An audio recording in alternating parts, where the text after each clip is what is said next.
morning and welcome to another edition of Money Truth Moments with our very own Judy Copenbarger. How are you, Judy? I'm great. How are you, Carlos? Hey, I'm doing fantastic. I've been looking forward to this show because we have a very special show planned for you guys today. And if you're just joining us for the first time, welcome. If you're not following Judy, make sure you do so at judycopenbarger.com.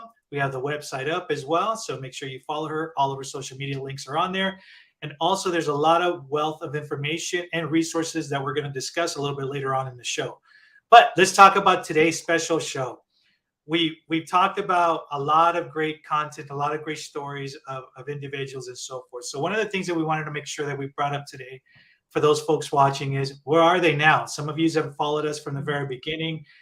Judy's mentioned a lot of great stories for different folks, but we want to also, kind of touch a little bit about what happened to some of these folks, and maybe Judy can share a little bit of light. But before we do so, Judy, for our new audiences and our new viewers, I want to make sure that folks know who Judy is. So start us off by telling us, why'd you get started in all of this? Why do you do what you do, right?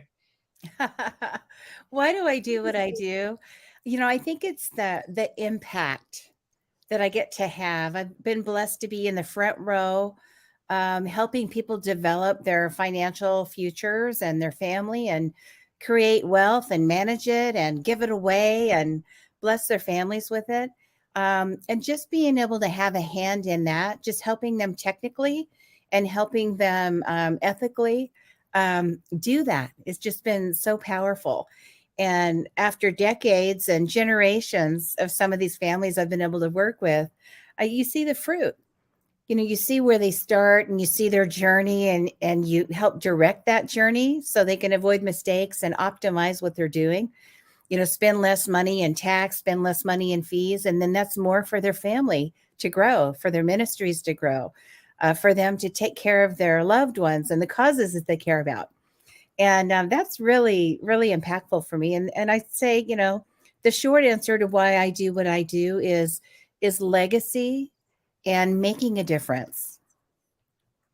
Tell us a little bit about also your legacy, right? Because I know we talked about this on the show, and there's new viewers that are not familiar with Money Truth Moments or Money Truth in Life, right? Which is really, folks, it's a #1 bestseller. So make sure we'll talk about that also a little bit later on in the show. But, there's folks in the finance world that are in it for the money. They're in it for the finance. And it also creates that relationship with folks that are very intimidated by people in finance, because let's face it, a lot of us don't really know. We know how to manage a checkbook, and that's probably the most basic thing that we normally do. But when you start getting into finances, investing, and everything else that we're going to look at our future to have a very secure future, a lot of us don't know who to talk to and all of that. And I know that, as we've talked about it in the show, you've always been about helping. You've always been about giving back and all that. And I know part of this is, as a part of the show, is for you to share all of that knowledge. But that's what I want folks to know. Tell us again, why are you doing this? I know it's about your legacy, but explain it a little bit more, please. Well, I have to start with my legacy is really my family, with our 5 children that we've raised, and watching them have an impact in their own ways is like #1. And it's just so rewarding. But my professional legacy is really bringing all the truth about money, which is, familiar. It's the book, it's the online program, but bringing the truth about money, how money moves, how you can make your money work for you, how to avoid costs that you don't need to have, how to navigate the financial world out there. Most of the information that people attain, not everyone was blessed to have parents that taught them all these things, or an economics background or a financial degree. And so you kind of learn it by making mistakes. You learn money stuff by, that hurt, and I had to, rebuild from that. Most people learn that way, which I think is just terrible. And so I set out years ago to be able to help not only my clients, but the world out there. And so I've always had a very educational approach to this. And when you know better, you do better, right? Mm-hmm. And so I've always done a lot of seminars and workshops and a lot of writing, and help people learn about money, help them teach their kids early in life about money concepts and how to get it right. And so I would say that's my legacy for the world. And a lot of these ideas work. First of all, they're relevant. And that's one thing missing in the financial world is relevance. There's a lot of technical, like what to do, but then you go home and you go, well, how do I do that at my house? Right? I understand the concept, but how do I do that at my house? And then when you go to get advice, a lot of the advice you get is ridden with conflict of interest. Somebody's going to sell you something or make a commission off of what you're doing or make recommendations that are good for who? You, Mhm. maybe. Um, and so that some of those things are not optimal in the financial world. And so I just set out to bring something as part of my legacy to people that where they can have an objective view of things, where they just know how it works. They know enough to ask the right questions of their financial professionals, whether it's investments or insurance or 401ks or wills, whatever, just to bring them good information so they know how to distinguish concepts and ask the right questions and get them on the right path. Awesome. And so now that you explain legacy, folks, and I hope you guys are taking some notes on here because we're going to get to the fun part of the show as well too, which is let's pick one of your clients that we've discussed over the last several months, and let's talk about where are they now. Tell us a little bit about how they got started and now where they are. Well, we'll start with where they are now, and then maybe we'll go back in time. So one that comes to mind right now is this young couple called the Richards. And they're just an amazing on fire couple, entrepreneurial. They've been married several years, no kids yet, but they're probably getting ready to think about that. They're both degreed, well educated, just creative, wonderful young couple. And they're in their mid 20s. I think they're both 26, 27, right in there right now. And they have about $100,000 in the bank, in their various accounts.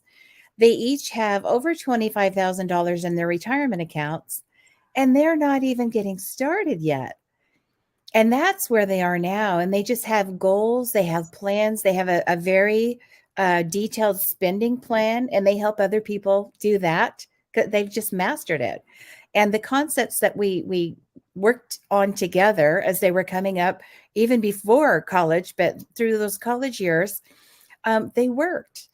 And one of the things that they did early and they did often and they did correctly was they started putting money, even when they didn't have much income, they started putting money in their Roth IRAs, which is one of the tax-free vehicles that we have left. IRS gives us a few goodies, and that's one of them. And so even when they would make a little bit of money in college doing odd jobs or helping around campus, or the girl of the couple did note taking in college. She figured out that she could take classes really for free, but she would take notes for people that needed help with that. They were somehow disabled. And so she would take notes and be able to audit all these classes and get paid to go there. And it was pretty good money. It wasn't thousands and thousands, but it was pretty good. And so she would take a portion of her income and put it into her Roth IRA, even when they had those little jobs through school, when they were interning and things like that. And then, of course, when they got real jobs, graduated and got married and got real jobs, they just kept that pattern up of putting a certain percentage of their money away every single paycheck. And it doesn't take long for those little bits to add up. And every time they get a raise, they add a little more. And then they get a raise and they add a little more. Start a business, add a little more. And so that's something that just that diligence, that discipline, knowing what to do, has really made a difference in them. And yeah, I can imagine by 30, they're going to be like, probably have as much of a nest egg as most people, when they retire. And then the sky's the limit for them. So that's just been a couple that has been really fun to help navigate with them and train them and watch them take the advice and implement and get all the results. That's awesome. And before we get to our next story, folks, thank you for joining us this morning. If you're not following Judy, please do so at judycopenbarger.com. Also, all of our social media is there. But, we're talking about the website. Let's talk about your website. Tell folks what's on your website. What can we expect when we get to your website? Well, judycopenbarger.com has all kinds of videos. It has access to all the YouTube videos. There's some articles there that could be very helpful depending on where you are in life. And they're from beginning, like we're just thinking about getting married, where do I start, to very advanced tax concepts and succession planning and things like that. But I think that the most valuable portion of the website is the access that you can get for the portal to the Money, Truth, and Life online mastery program. And there's a little green button there that takes you right into that program, which is full of courses of all the pillars of personal finance for small business, for ministry, and for personal family planning. Whether it's insurances or estate planning or taxation, mitigation, investments, all of the employer plans, navigating all of that.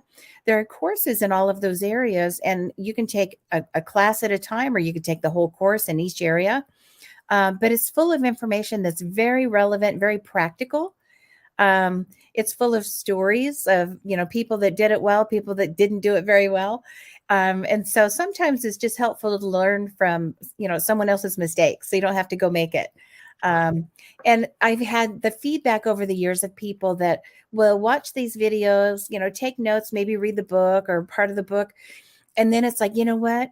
I read that just in time. I watched that just in time. We were about to do this. We were down this path and we were going to do this product or do this plan. And because we read or watched, we took a different path. We were able to kind of save ourselves from, a mistake, maybe a costly mistake, or, could have set them back and have a little financial implosion or a big one. And so that's why I do this. That's why I have it out there. But it's all there on the Money, Truth, and Life online mastery program that you can access through judycopenbarger.com. So take a look. Most of it's free. So take a look. I think it will be very helpful. It's worth passing along as well. Yeah, and also, folks, just so you know, there's also lots of videos on her YouTube channel as well that are also on great topics. So make sure you have a chance, you check that out as well too. So we are talking today on a very special show, Where Are They Now? And Judy just shared just a great story. So let's move on to another person that you want to share about. Let's see. Let's talk about the Taylors. So the Taylors currently, they're not multi-bazillionaires, but they will be. And that's a legal term, bazillion. When we started working together many years ago now, I'm thinking maybe 6, 7, 8 years ago. I knew them before that, but just not closely. And so they were referred in because they had, some changes, financial changes in their world. And they were getting their family going. They both are highly educated, have very high paying jobs, and they were doing well already. But they both came from cultures where they didn't invest their money. You have a house, you have a little 401k at work, and a lot of money in the bank. Pardon me. And so they were doing that.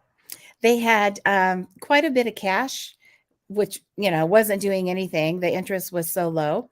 And they knew they needed to do something, but they had a lot of fear and a lot of anxiety around investments. Even investing in like a second property really made them nervous. And so they were sitting on, at that point, maybe $250,000, which is fantastic. And they had plenty of income to suit their needs. And so they came in and said, we really need a roadmap. We really need a plan. We need to pay less tax, because with the high income, it was really hitting them, which isn't a problem now. And we just really want to get it right. So they came in and they had so many concerns about the market and stocks. And we've heard things about that. And we're hearing things about this Bitcoin thing, which was just kind of emerging at that time. And we're hearing things about, should we just buy gold and silver and like put it in our safe? And what do we do? We really need a path. We need a plan. We need a straight shot to achieving our goals. And I think that roadmap is just the best imagery. It's like, if you're going to go to a city, you usually get out a map. Now we have, maps on our cell phones, but in the old days, we'd get out the map and we circle the 2 spots where we are and where we want to go. And then we find the best path to get there that achieved our goals along the way. Maybe we want to go the scenic route. Maybe we want to go the quickest route on the freeway. whatever the thing is, we want to stop off at the national parks, or we want to know where to stay overnight or get food or gas up our car. So you kind of map out the route to make it most efficient to achieve what you're trying to accomplish. And I think that's just the perfect image for what people do financially. People that just get in the car and start driving might ultimately get to their destination, but it might not be optimized. It might take longer. It might cost more. They might make mistakes along the way or hit those pitfalls. But when you map it out and you know whether you're on the path or not, even if you deviate a little, you can always course correct and get back on your route to get you to your destination. And this is something that sometimes takes a little faith, particularly when you add the technical parts in the financial world. I don't really know the difference between permanent and temporary life insurance, for example. What do I need to know? Everybody's coming at me. When I ask a question, the agents are all over me trying to sell me something. Or, all the options that I have at work. There are insurances I can have, life insurance, health insurance, HSA programs. Maybe there's a 401b or a 401k. Maybe there's a 457, deferred compensation packages. Should I buy stock in my company when they offer that? All of those things. How do I know what to do and what not to do and what's right for my family? And so the Taylors started with this financial roadmap. They came in, they trusted the process, and eventually they got to where they, release a little bit of the cash to invest. They ended up buying income properties, and now they're doing really well. Currently, in just this few years, they're now at 3 properties and about $3 million bucks. So they're doing great. They since have added to their family. They've got a couple of beautiful little kids and a great house. They just put solar on and added their Tesla power pack to their house, and all these little goals along the way. They travel. They just do wonderful things. Part of their planning involves giving. They're very charitably minded, and they love to share their money with causes that they care about. And they're just doing great. So, going back to our opening, I talked about why I do what I do, to be able to see a family like that thrive. And it's not just about the money, although that part funds your life. It funds what you want to do with your kids, and it funds the lifestyle you want to create and the difference you want to make in the world. But I get to be in the front row and help that happen and watch it unfold. And it's the best thing I could ever think of doing. That's great. I want to give you a follow-up question too, because this is a great example, I think, of a majority of our listeners. It's that initial fear, right? You don't know where to start. And Sure. if you're that one person listening right now, what would you say to them to kind of get their moving them, maybe take that first initial step? That's a hard one. And I'm often asked, how do I know who to hire? How do I know who to trust? Because I've been burned. A lot of people out there have had an experience where things didn't go the way they thought. They were told things that really weren't super great for them. And sometimes by people that they trust, and that's painful. And then you kind of, you get burned, you you back up and you really don't want to do it again. And it's like, well, I don't want to ever trust again. But I think you really do need to have some faith. I think equipping yourself with basic information helps a lot. So, for example, if you're going to go in for life insurance is a big one because there's so many agents out there selling the products.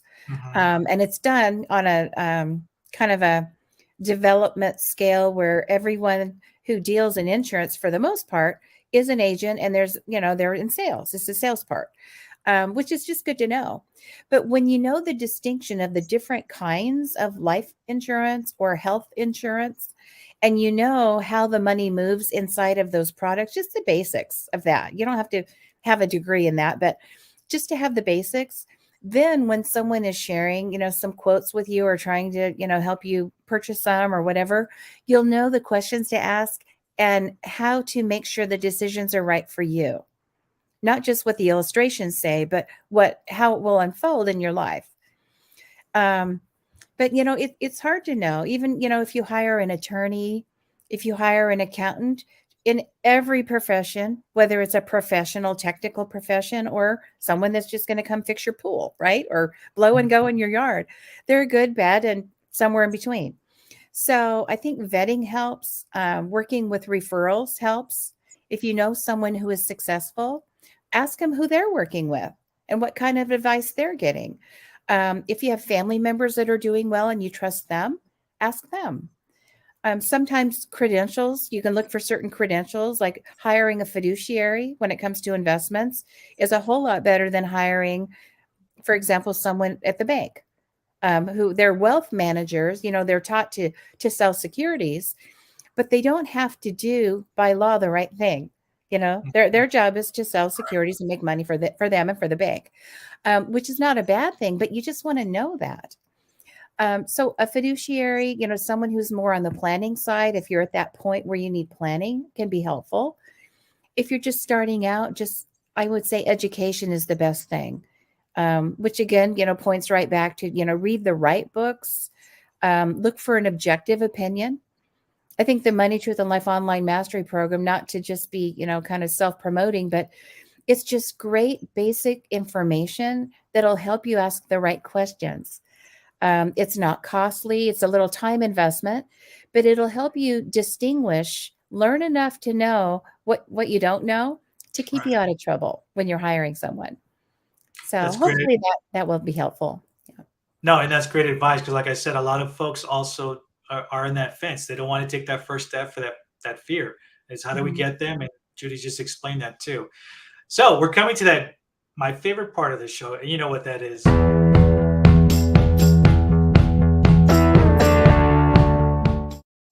Challenge time. What have you got for us today? It's challenge time. Today the challenge is going to be mud. It's going to be clear What? as mud. And that happens to be the acronym that popped up when I wrote down the challenge that I was thinking about. So when I was reflecting about the Richards and the Taylors and just their journeys, where they've come, they're at different stations in life, one starting out, one, about midway through, kind of peaking, probably. Um, there are three things that come to mind about why they both were successful where they were. And the first thing is mindset. So, you talked a little bit about people are, they come in with this anxiety or kind of fear. It's like, I've been burned. What do I do? Where do I start? I don't want to do something different because it's the unknown.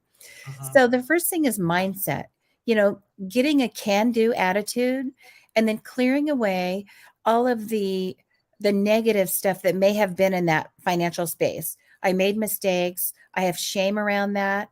I have fear around that. Blame, blaming your spouse, blaming your parents, blaming whoever, didn't make your life perfect. And we all have that stuff. So I think the mindset's the first thing to get right. So that's number one on your challenge.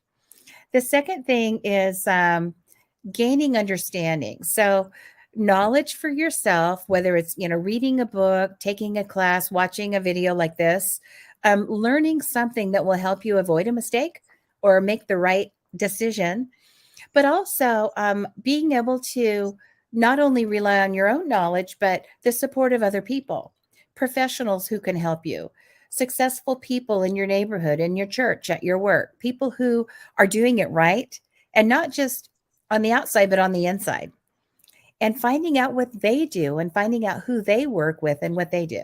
So the second thing is find that support, the understanding you need either from other people or from your own understanding.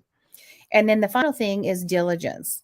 And diligence is like the young couple, right? The Richards is like start small, do something. Nike, just do it, right? Start small, be consistent. If there's a payroll deduction option at work where you put just $50 a month in or 500 a month or 5,000 a month, whatever it is, do something. And it's amazing how time is your friend. So you want to really have that diligence, that discipline, that ongoing plan that you have. And that's it. So it's mindset, understanding, and diligence. That's your mud. So hopefully that's clear as mud for you. That's Where's awesome, folks. That's awesome. So you've heard the challenge. Please make sure you share some of your concerns, some questions if you have about the challenge. We would love to address them as well live on the show. Remember, we are here every Tuesday morning at 8 a.m. And if you're not following Judy, do so at judycopenbarger.com. She discussed some of the great resources available on her site. And we look forward to seeing you guys next week. Any parting words, Judy?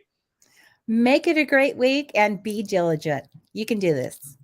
All right. We'll see you guys next week. Take care, Judy. Bye-bye.